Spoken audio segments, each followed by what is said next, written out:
Bonjour bien-aimés, soyez bénis au nom de notre Seigneur Jésus-Christ.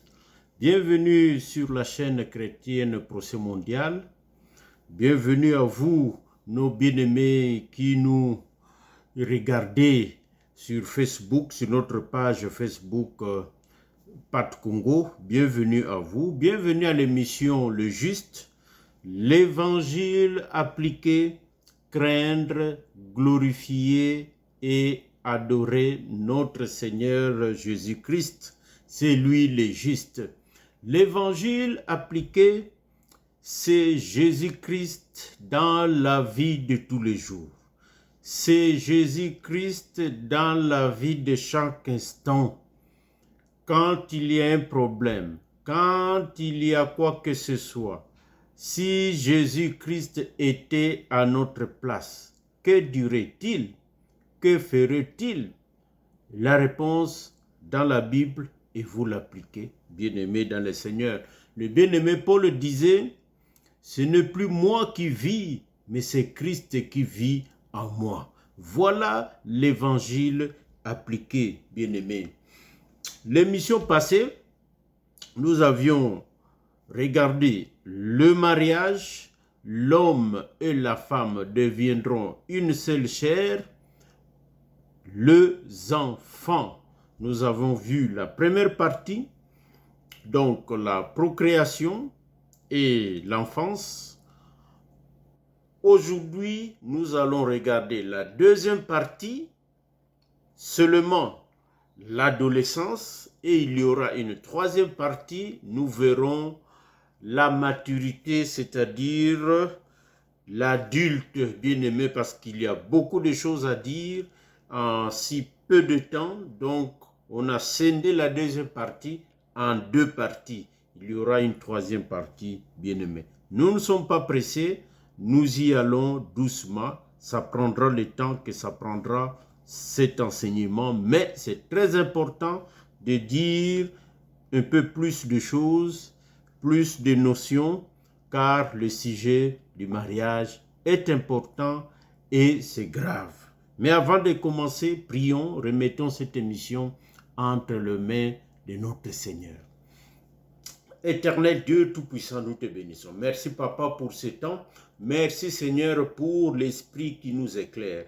Merci Papa pour l'organisation que tu as permise, Seigneur. Oh, quelle grâce, Seigneur. Quelle bénédiction que de parler à ton nom. Quelle bénédiction, Seigneur, que tu as touché nos cœurs et que tu nous as bénis, tu nous as procuré du bien, Seigneur, que c'est par ta grâce si nous pouvons parler. C'est par ton esprit, Seigneur, si nous pouvons nous mettre devant les gens, devant la caméra pour parler à ton nom. Gloire à toi, Papa, que nos bien-aimés puissent être bénis là où ils sont. Que dans leur couple, que dans leur mariage, que les enfants soient bénis. Oh, Seigneur, quel thème, un sujet important, l'adolescence que nous allons voir. Gloire à toi, Seigneur, sois avec nous tout au long de cette émission que nous dédions sous ta direction et sous ta conduite. Ainsi, nous te prions au nom de Jésus-Christ. Nous disons Amen. Bien-aimés dans le Seigneur, l'adolescence. Notre texte de base, en rappel, c'est dans Matthieu chapitre 19, du 1er au 15e verset. Lisez-le et nous parlons des enfants aujourd'hui, deuxième partie, l'adolescence. Nous allons essayer de circonscrire l'adolescence. Ça commence quand? Ça finit quand? Nous allons voir la soumission et la correction, comment un ado doit se comporter selon la parole de Dieu, et les parents, comment doivent-ils élever un ado selon la parole de Dieu toujours. Et nous finirons un peu troisième partie avec le dilemme. Un dilemme, des fois oui. Donc, le parent, l'ado, l'État. Quel rapport entre les trois?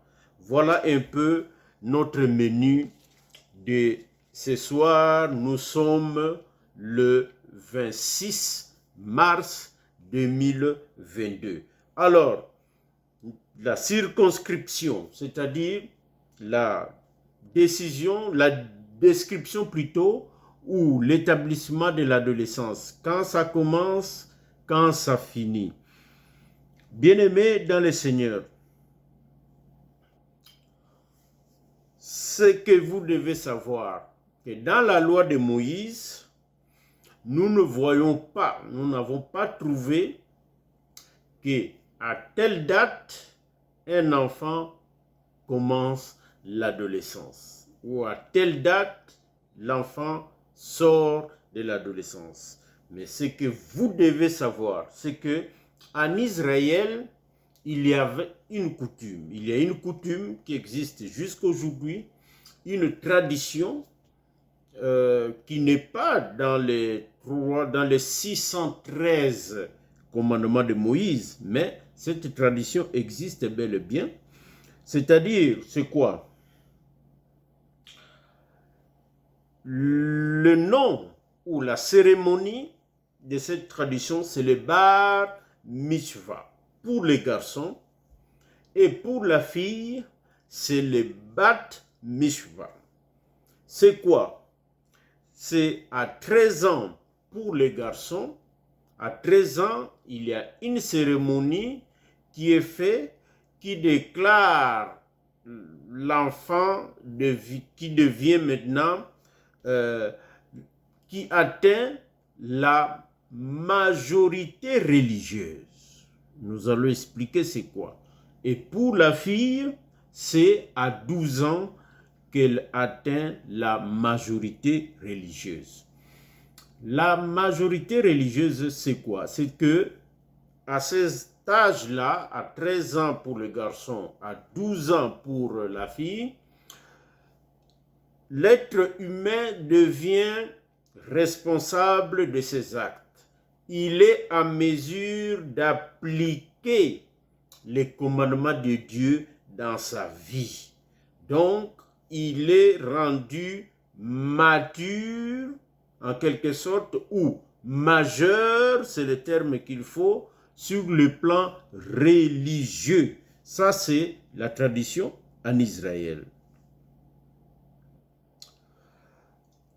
Mais, que dit la science? Que constate la science aujourd'hui? L'anatomie et la physiologie que nous avions consulté comme document, c'est que vers l'âge de 12 ans, 13 ans, voire un peu même tôt ou un peu plus tard, effectivement, il se passe un développement, il se passe une croissance de plusieurs systèmes du corps humain.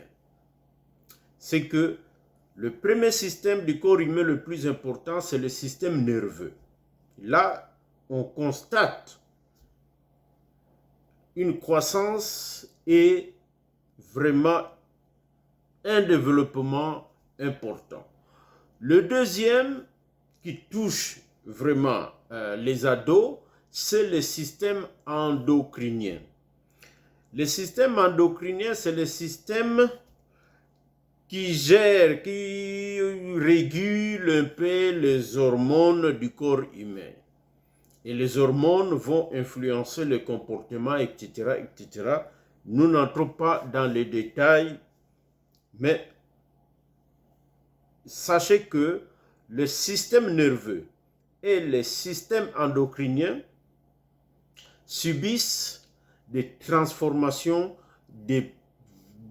d'évolution majeure arrivée vers l'âge de 12, 13 ou 11, 14 ans, donc qui peut déclencher le début de l'adolescence. L'adolescence, pendant l'adolescence, le corps humain subit beaucoup de transformations internes et externes. C'est très important à savoir. Mais la Bible, les Écritures, parlent dans un sens de cela. Nous allons lire notre premier passage que nous allons prendre, c'est dans Ésaïe, chapitre 7, du 14e au 16e verset. Ésaïe, chapitre 7, verset 14 au 16. Je lis au nom de notre Seigneur Jésus-Christ. C'est pourquoi le Seigneur lui-même vous donnera un signe. Voici, la Vierge deviendra enceinte, il enfantera un fils, et elle lui donnera le nom d'Emmanuel. Il mangera de la crème et du miel jusqu'à ce qu'il sache rejeter le mal et choisir le bien. 16. Mais avant que l'enfant sache rejeter le mal et choisir le bien, le pays dont tu crains les deux rois sera abandonné. Bien-aimés dans le Seigneur, vous connaissez ce passage, mais aujourd'hui nous prenons une autre bande de cette autoroute prophétique. Parce que la parole de Dieu, j'ai l'habitude de le dire, c'est un arc-en-ciel à plusieurs couleurs. Donc, et plusieurs bandes, et chaque bande a sa propre couleur. Aujourd'hui, la couleur que nous prenons, la bande que nous allons prendre, ce n'est pas la prophétie, mais c'est plutôt ce que dit l'Écriture concernant l'enfant qui naîtra. Si vous avez bien compris, la parole dit que l'enfant qui naîtra de la naissance va manger du lait. Non, oui, va manger de la crème et du miel jusqu'à ce qu'il sache rejeter le mal et choisir le bien. Bien-aimé dans le Seigneur. Donc, ça veut dire que le fait de savoir rejeter le mal et savoir choisir le bien, ça ne se fait pas à 5 ans. Ça ne se fait pas à 3 ans. Ça se fait à un certain âge. Et c'est l'âge de la connaissance du bien et du mal. Si nous lisons dans Luc chapitre 2, notre passage que nous avions évoqué la fois passée, concernant notre Seigneur Jésus-Christ, Luc chapitre 2, verset 52, nous lisons ceci au nom de notre Seigneur Jésus-Christ. Et Jésus croissait en sagesse, en stature et en grâce devant Dieu et devant les hommes. Rappelez-vous, à 12 ans, ils sont à Jérusalem. On le retrouve dans le temple. Et là, au retour, c'est là où la Bible dit, ils rentrent chez eux et Jésus croissait en sagesse, en stature, donc dans certaines versions, on parle carrément en taille, donc il y a une croissance extérieure, et tout ça devant Dieu et devant les hommes. Donc, sans expressément parler de l'adolescence, la Bible évoque un moment où l'enfant va savoir rejeter le mal et choisir le bien. C'est l'âge de la connaissance du bien et du mal. Et cela s'est fait vers 12 ans. Dans le cas de notre Seigneur, ce n'était pas à 11 ans, ce n'était pas à 10 ans.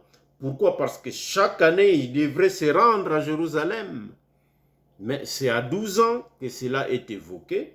Et contrairement à la cérémonie de Bar Shiva des Juifs, la tradition, notre Seigneur, ce n'est pas le cas ici. Ce n'est pas le cas et nous ne voyons nulle part dans les Écritures qu'à 13 ans, le Seigneur a participé, ou on l'a fait participer, ou on l'a fait passer par la cérémonie dont j'ai parlé tout à l'heure. Donc, ce n'est pas la loi de Moïse, mais c'est une tradition à part qu'on a collée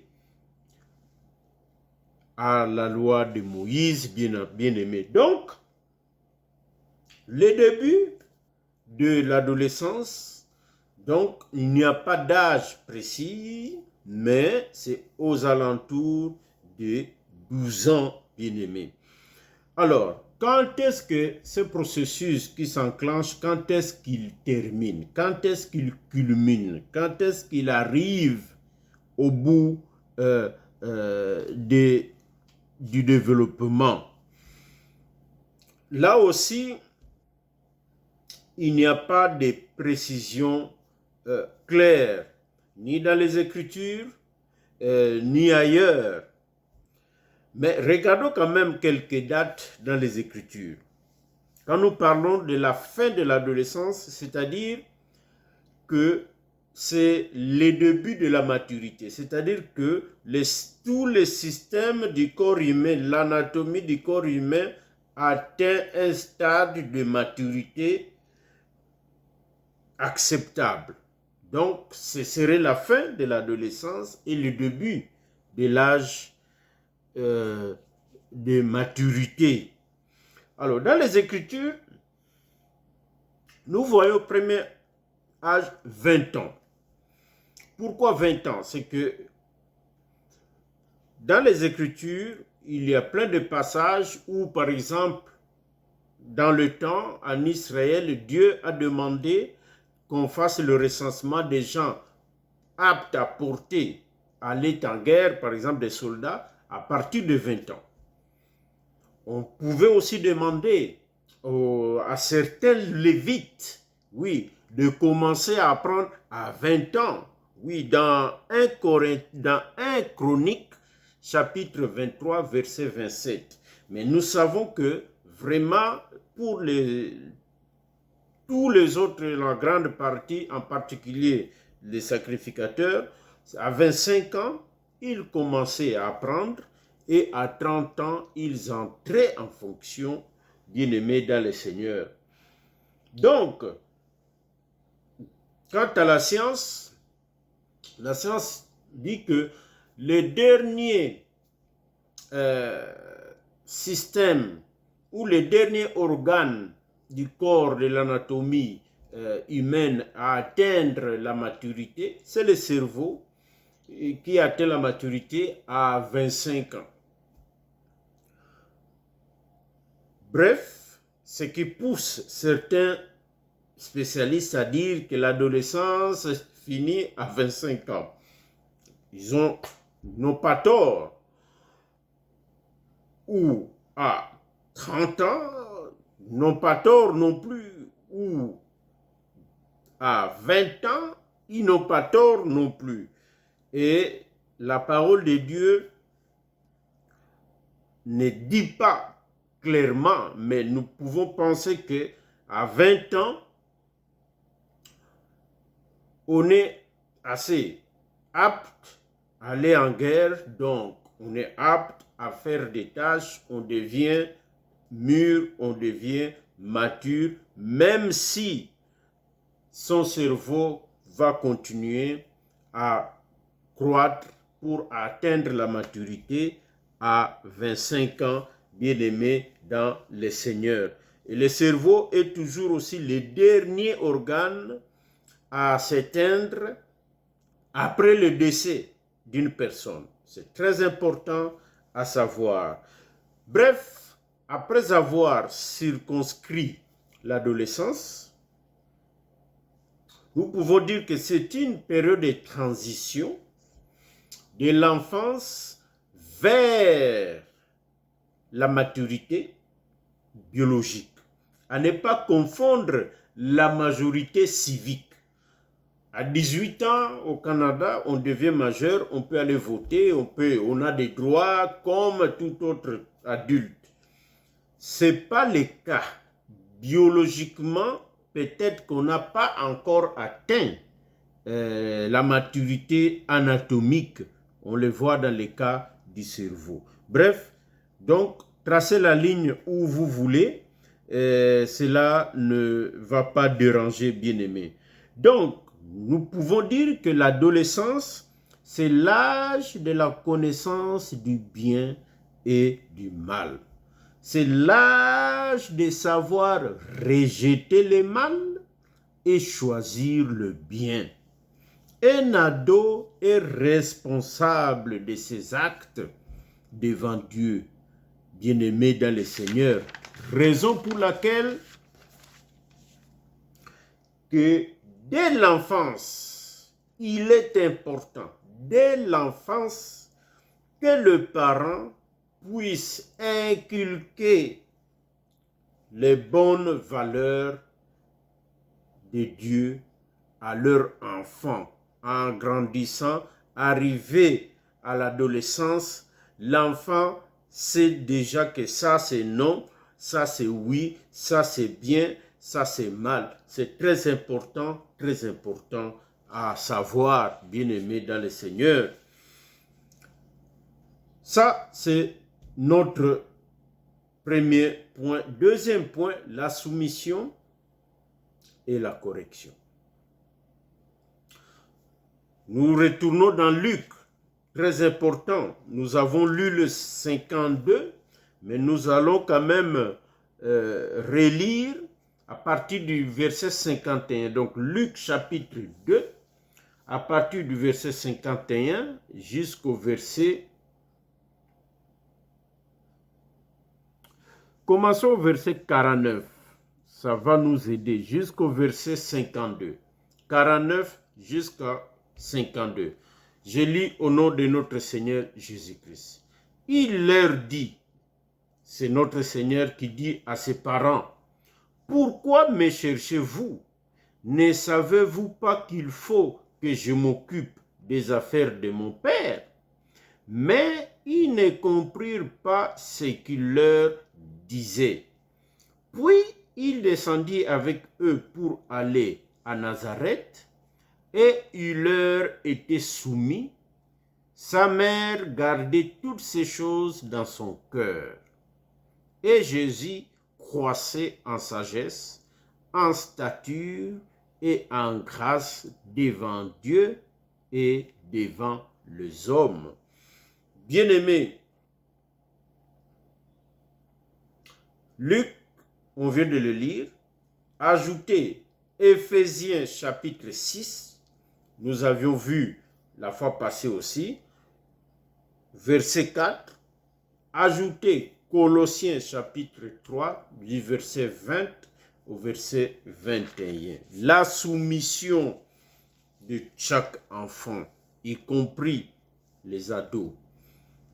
Mais vous allez savoir la différence, c'est que les ados doivent continuer à obéir à leurs parents. Quand ils étaient enfants, ils ont obéi. Ils doivent continuer à obéir. Mais Luc, quand le passage parle que notre Seigneur Jésus-Christ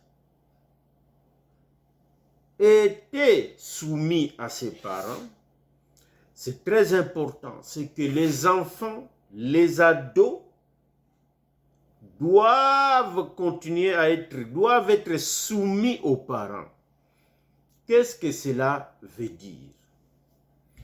C'est que se soumettre, c'est plus contraignant que obéir. Se soumettre, c'est abandonner son idée propre, c'est abandonner sa façon de voir les choses, c'est abandonner ses idées et adopter les idées des parents qu'on va appliquer à la place. C'est ça, c'est soumettre dans le contexte actuel. Donc, c'est plus contraignant. Appliquer les idées des parents, c'est que les parents doivent relayer la pensée de Dieu aux enfants. Et les enfants, l'ado, a l'obligation de se soumettre. C'est très important. Vous savez, dans la loi de Moïse, les parents étaient clairement autorisés à appliquer la correction corporelle, c'est-à-dire frapper l'enfant, même l'ado. Et dans le contexte de l'ancien monde, même les adultes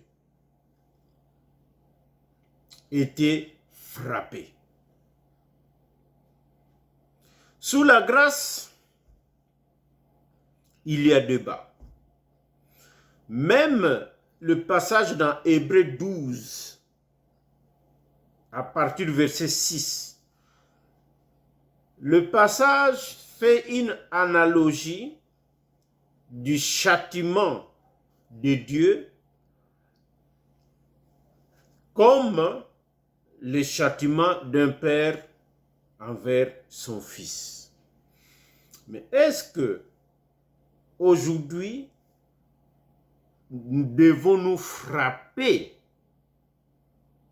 et avec même un fouet ou autre chose son enfant ado? La question fait débat, la question est posée, bien-aimés dans le Seigneur. Si on frappe, à partir de quel âge on commence, à partir de quel âge on arrête de frapper nos enfants?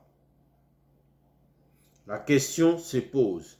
Une autre question qui, moi, m'a toujours touché.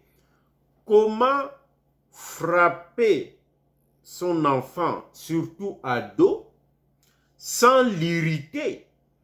Parce que le bien-aimé Paul, Éphésiens chapitre 6, verset 4, dit clairement, « Père, n'irritez pas vos enfants. » Colossiens chapitre 3, verset 20-21, dit la même chose.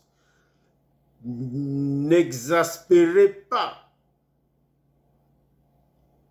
les enfants. » Tout ça pour dire quoi? Si on décide de frapper, est-ce qu'on irrite son enfant au point qu'il va développer de l'amertume envers le père ou la mère? Certains pensent oui, d'autres non. Quoi qu'il en soit, nous n'allons pas trancher le débat ici, mais il faut savoir que la correction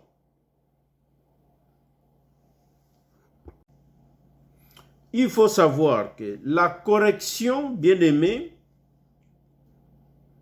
passe par faire attention au langage qu'on utilise devant un ado. Pas d'insulte. Un parent qui insulte son ado, c'est son professeur, il devient professeur d'insulte de son ado. Demain, c'est l'enfant qui va aller le répéter ailleurs ou voir un jour à toi les insultes. La correction passe par le modèle bon devant l'enfant. Il faut être un modèle excellent devant l'enfant. Quand toi-même tu commets une erreur, tu dois demander pardon, même à ton enfant. Un parent qui demande pardon à son enfant, c'est un bon parent. Ce n'est pas un parent faible, non. C'est un parent qui montre aussi l'exemple à son enfant. C'est très important. Un enfant a aussi des droits. Nous allons les voir. Bien-aimés dans le Seigneur. La correction, quand je parle de la correction, pas nécessairement corporelle. La correction raisonnable. C'est-à-dire pas d'excès. Ne demandez pas à l'enfant ce qu'il ne sera pas capable de réaliser. Ne mettez pas la barre trop haut et il va échouer et après tu te moques de lui. Ce n'est pas ça, ce n'est pas bon. il faut encourager l'enfant. Quand il réussit, il faut dire bravo, il faut l'encourager dans le bon sens pour qu'il se sente aimé, pour qu'il se sente impliqué, bien-aimé. La correction passe par des règles claires, par une discipline claire qui n'est pas à géométrie variable. Sur l'un, tu es sévère, sur l'autre, tu ne l'es pas. C'est 2 poids, 2 mesures. C'est de l'injustice.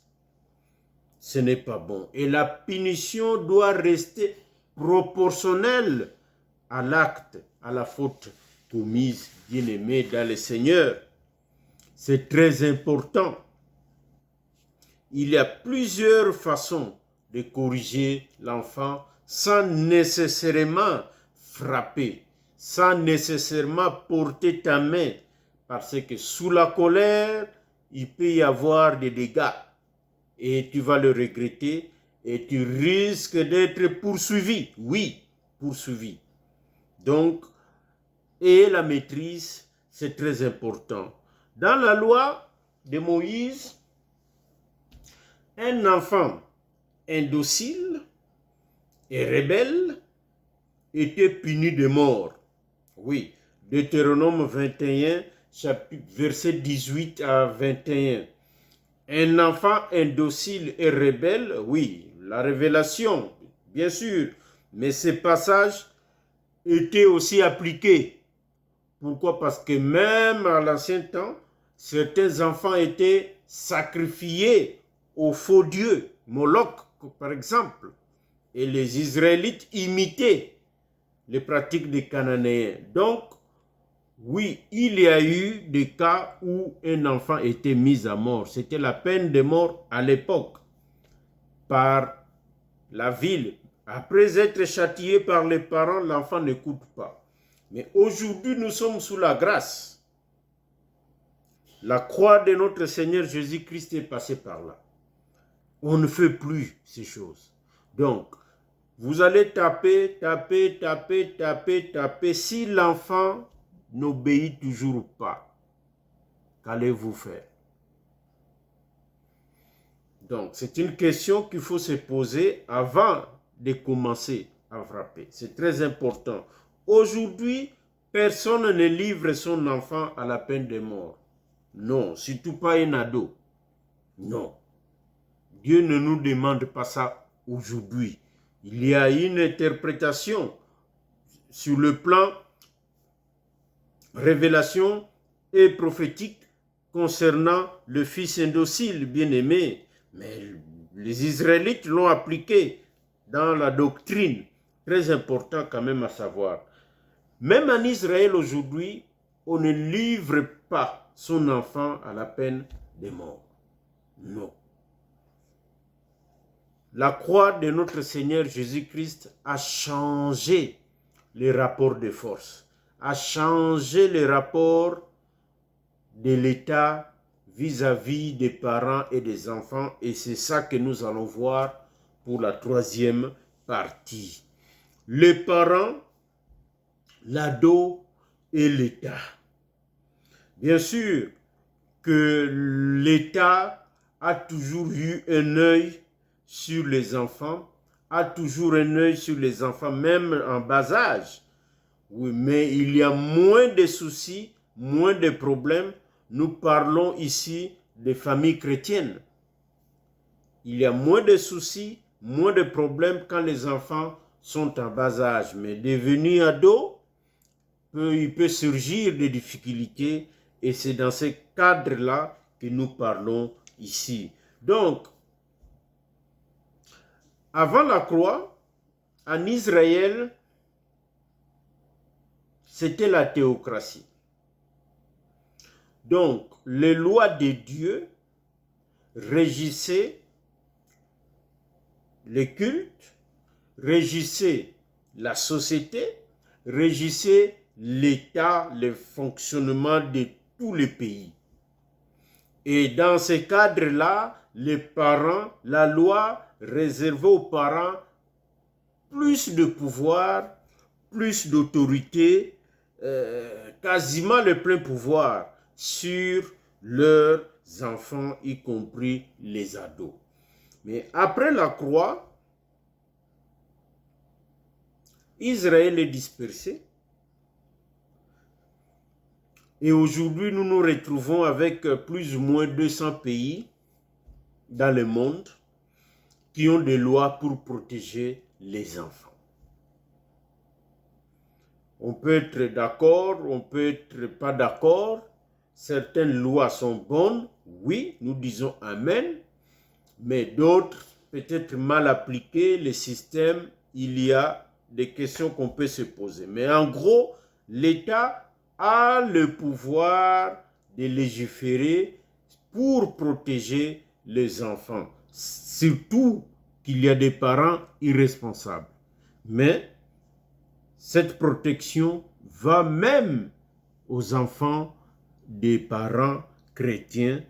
Et c'est très important pour un chrétien, un parent chrétien, de connaître les lois qui protègent son enfant pour s'y conformer sans renier sa foi. C'est très important. C'est très important, bien-aimé. Parce que dans Luc que nous avons lu, le Seigneur Jésus croissait en sagesse, en stature et en grâce devant Dieu et devant les hommes. Devant les hommes ici, c'est devant la société, devant l'État aujourd'hui, devant l'école, devant, donc partout où l'enfant, l'ado va circuler, l'ado va bénéficier d'une couverture, pas nécessairement toujours de ses parents, mais pas seulement de ses parents, mais aussi de la couverture de protection accordée par l'État, parce qu'il va vivre en société bien-aimée. C'est très important à savoir. Notre responsabilité est d'élever l'ado pour qu'un jour, qu'il rencontre le Seigneur Jésus-Christ dans sa vie et qu'à son tour, qu'il devienne le disciple de Jésus-Christ. Ce n'est pas fini, mais aussi notre responsabilité, c'est d'élever l'enfant, l'ado, pour qu'il devienne un jour un bon citoyen, une ado, une bonne citoyenne et une bonne personne dans la société dans laquelle il ou elle va vivre. Très important. Si les parents démissionnent de leurs responsabilités ou l'État démissionne de ses responsabilités vis-à-vis des ados, nous sommes en train de fabriquer une bombe atomique sociale à retardement. Devenu grand, la société sera déréglée. Peut-être que c'est ça que nous voyons aujourd'hui. On dit que la famille est la cellule de base d'une société.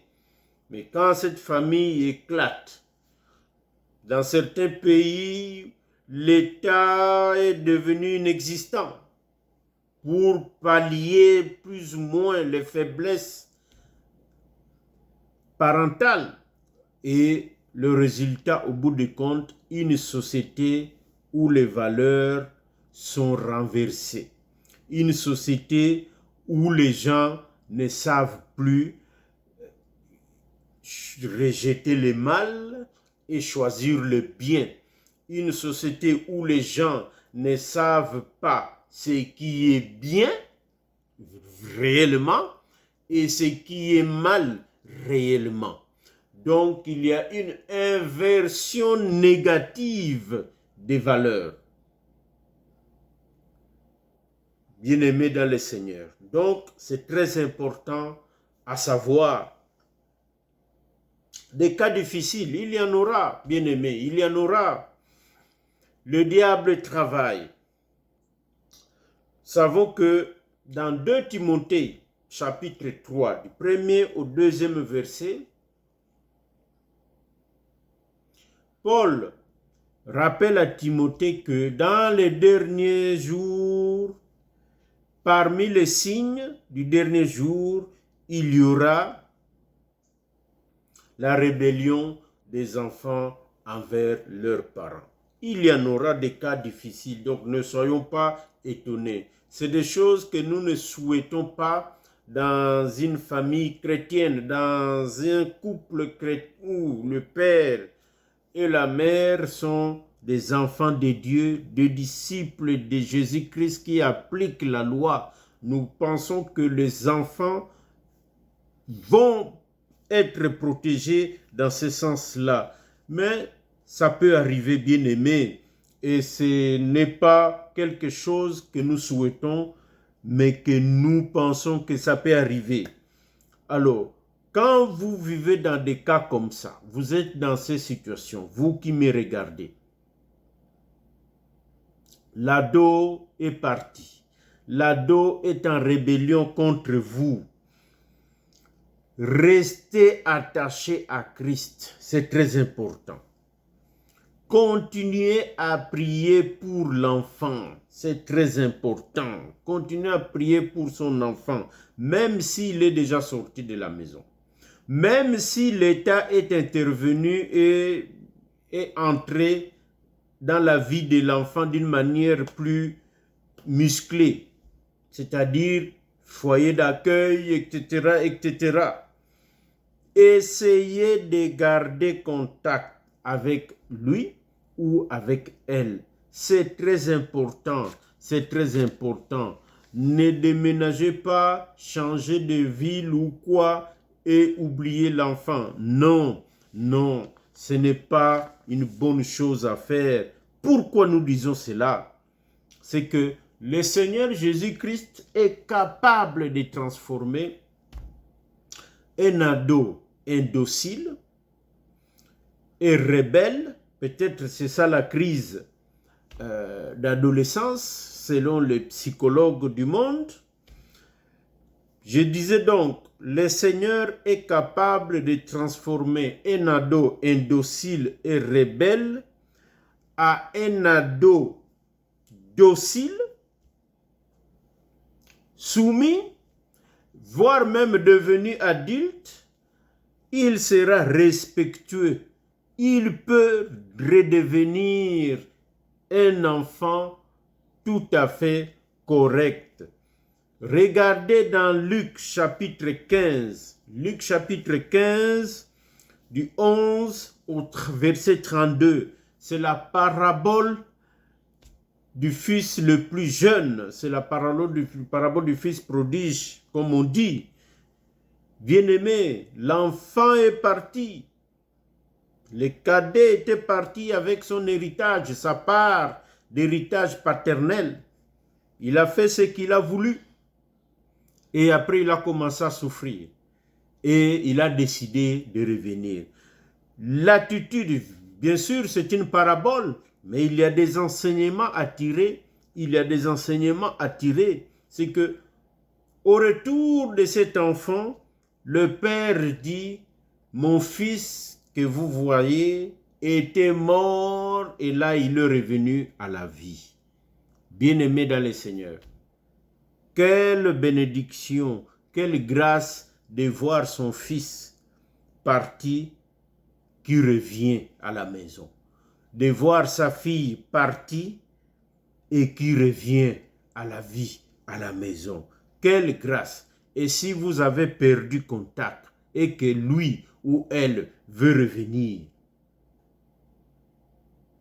non, ne perdez pas contact avec elle, ne perdez pas contact avec lui, bien-aimé. Le Seigneur est capable de miracles. Le Seigneur est capable de miracles. Un fils perdu peut être retrouvé. une fille perdue à l'adolescence peut être retrouvée. Bien-aimé, c'est très important. Prie, intercède en sa faveur et le Seigneur Jésus-Christ agira dans sa vie. La grâce surabonde là où Satan travaille fort. C'est très important, c'est très important. Bien-aimés, il y a plein de choses à dire, mais nous devons couper. Ce n'est pas facile, mais gardez la foi. Gardez la foi. Vous qui avez encore des enfants bas âge, appliquez l'art de la connaissance du bien et du mal. Devenu adolescent, il y aura moins d'irritation, bien-aimé dans le Seigneur. Bref, voilà, nous avions parlé de l'adolescence. Et la fois prochaine, nous parlerons de la maturité.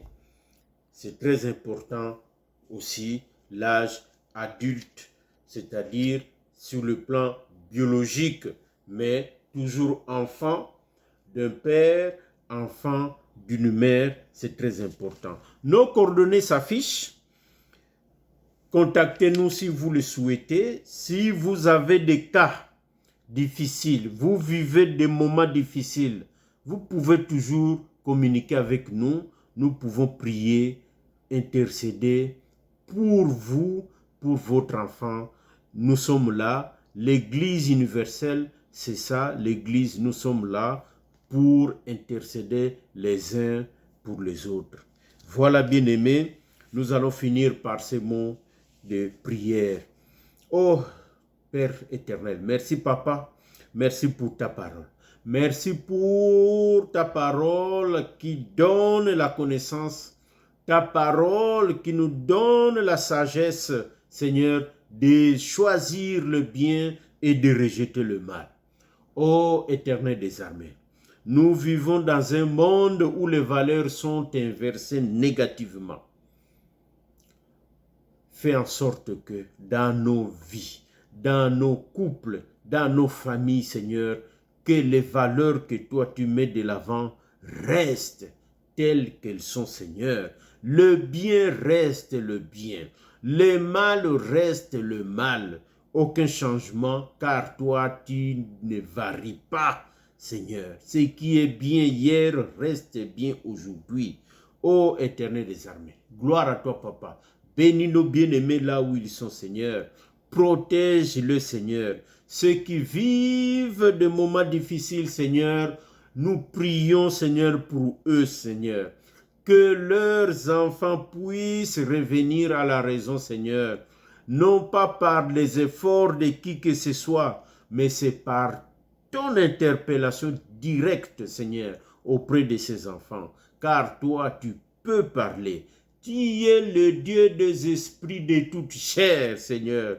Ô Éternel des armées, béni sois-tu, Seigneur. Ainsi nous t'avons pas prié au nom de Jésus-Christ. Nous disons Amen.